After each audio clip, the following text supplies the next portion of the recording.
And so over time, working with Virginia, the two of them came together and they made and created, and this is the latest version of the Iowa hot stamp foiler. It consists of a heated hot plate and a heated roller, which are the two things you need to make polymers bond. Heat and pressure, and dwell time, how long you apply the heat and pressure. And that's what these two machines do. They're calibrated so that the heat on both of these is the same or different if you're trying something else. The heat goes from, I think it's like 75 up to 280, somewhere up in there. It's hot enough to burn your hand if you do that, but it's easy to figure out how you're going to work with it. So what we do is we get the paper that is prepared, we put it on the hot plate, we bring whatever else you're going to use to do your image making, you bring your foil, you lay the foil on top of there, you take this heated roller and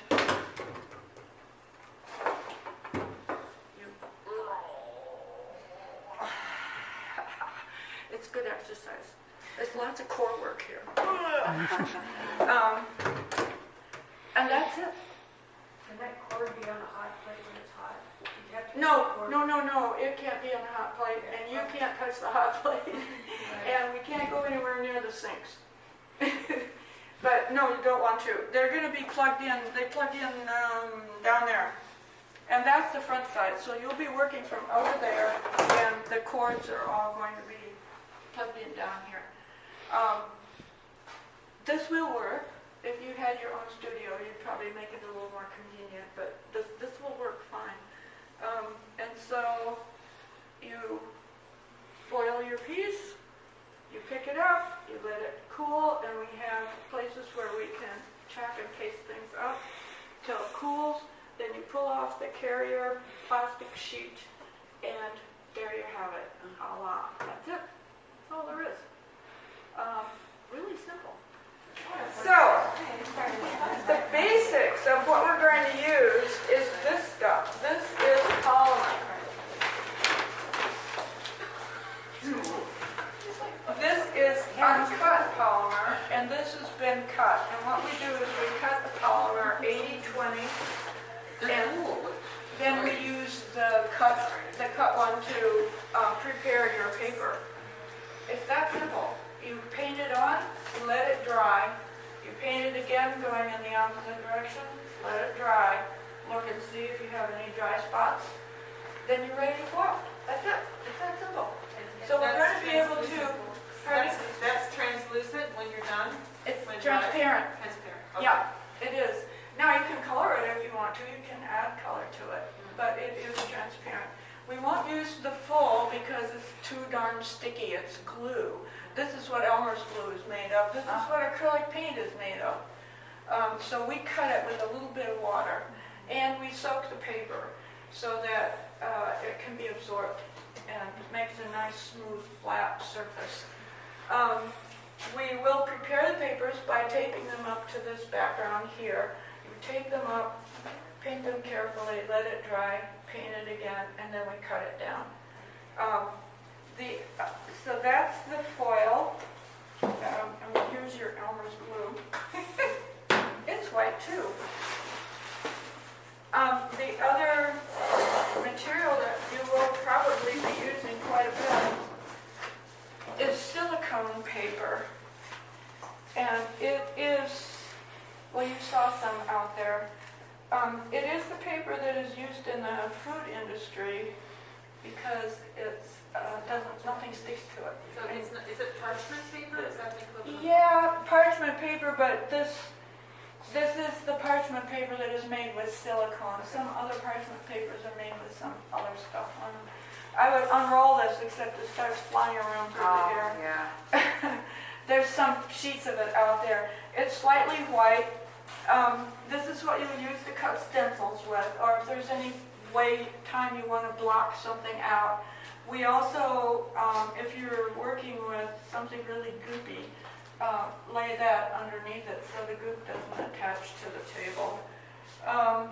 We do have, I haven't used this very much, but we do have this little heater that you can also use to foil with if you have a little tiny area that you want to work in. And I have another one also.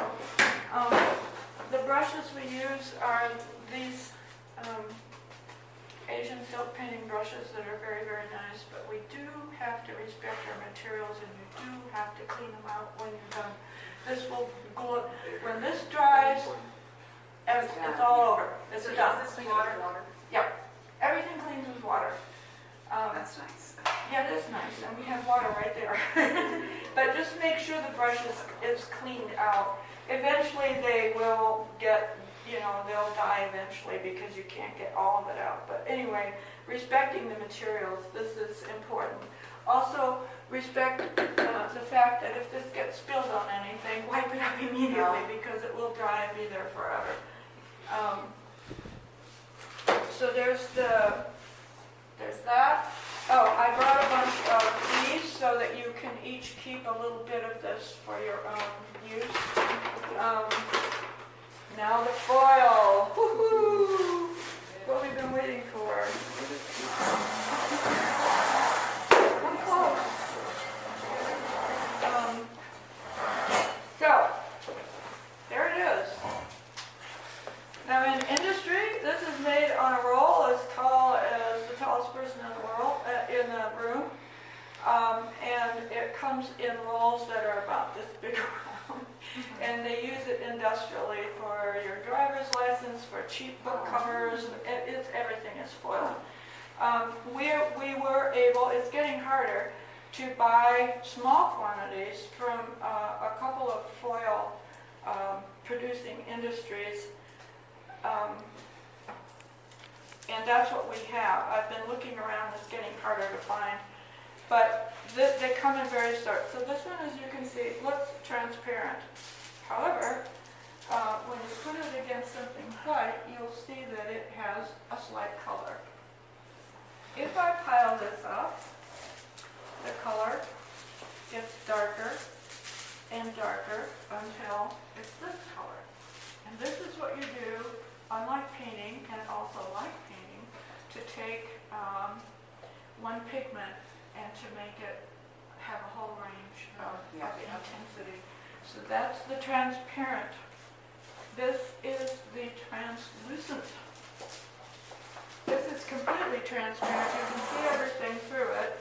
This is translucent, and everything gets hazy and colored by the kind of foil that you choose. This foil also has a shiny surface. And Is there a plus surface and a minus surface? Are they saying? you have to be careful because it'll only foil one way. All right, good question. This foil is 5 layers thick. The bottom layer is a wax. The next layer is a polymer.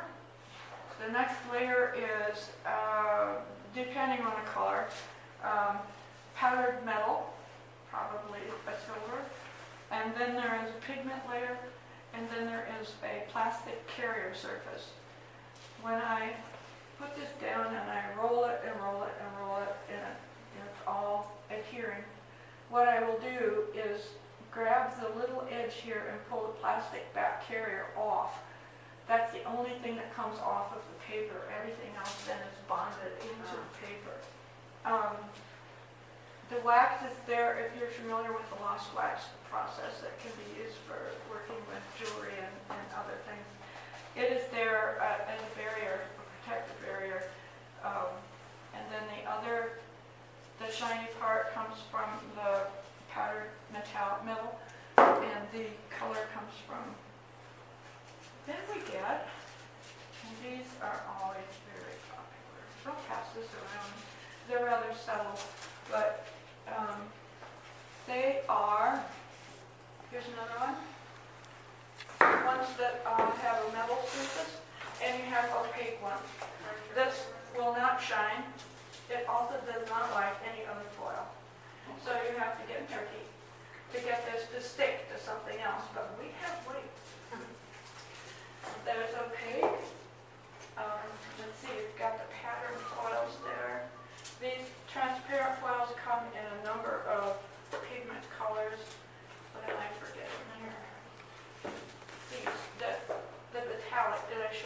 metallic. They are shiny. There's a lot of metallics on my license plate. So those are the foils that we're going to use. Oh, and there's one more thing. This is the toolbox. The tools that we need. And there's one more thing. Oh, wait. Because all of it is useful. That's all the for the leftovers from Yeah. other projects? Yeah.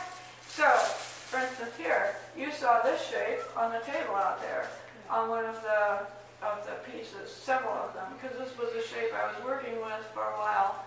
Well, you can see that this part of the foil is now on a piece of paper. This part of the foil can still be used. And this box has many different things that you might like to try.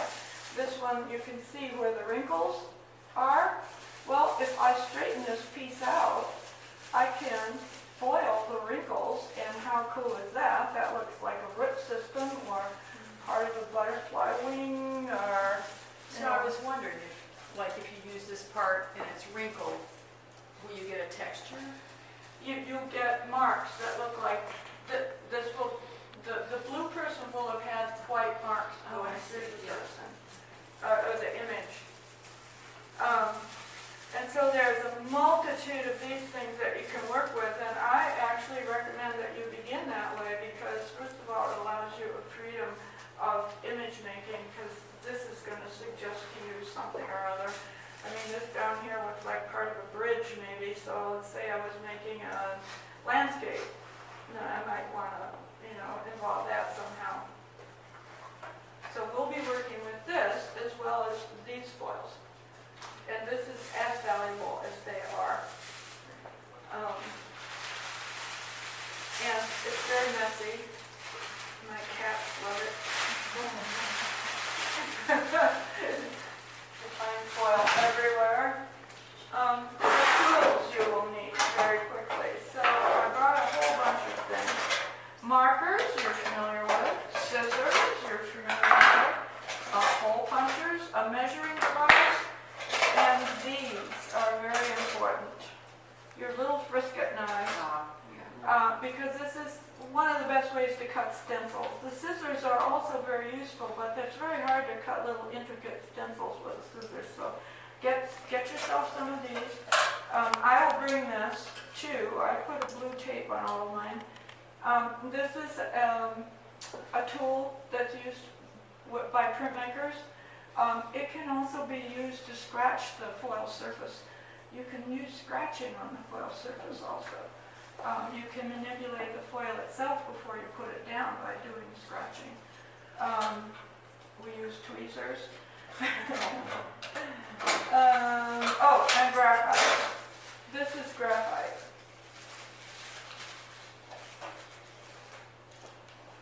Very dirty, very messy, but it makes the most magnificent black line you can imagine, and a lot of those pieces out there were made with graphite. And using it in conjunction with the foils is pretty cool. So that's another thing. Now I have a bunch of it here. You're welcome to use mine. But if you want to get your own supplies, that's probably preferable because supplies walk away. Yeah. Do we need tape, you think? If you have some tape, bring it. Oh no, the tape for preparing, we have rolls of paper tape. It's a paper tape, and we have that. So that we have. And then I have some sheets of prepared paper for you, several pieces for starting out. And I have, I don't know where I put it now, but I have a color chart that I'll put up where Allison Hetty spent a lot of time, I think it's amazing, layering these to see what colors you could get by layering all of these things. And we'll have that up too so you can see that. This is the tray I'll have in the kitchen for soaking paper. It can take a piece of paper this size. I don't envision you working beside the tree to be honest, probably. So this probably will be just about fine.